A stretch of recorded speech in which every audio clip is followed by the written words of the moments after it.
Finally আমার recipe ready. তো এই যে ইলিশ মাছ হচ্ছে,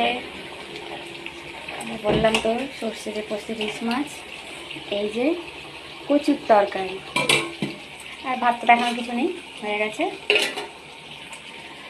তো কারা কারা খাবেন চলে আসে।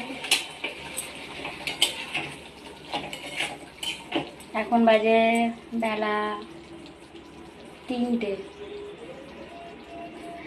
হিসাবে রান্না হলো। বলেছিলাম চাটনি করব, হয়নি কেন, একবার দোকান একবার ঘর হয়ে ওঠে না। তো ভালো লাগলে লাইক করবেন, শেয়ার করবেন, কমেন্ট করবেন। তো চলুন, শুভ দুপুর।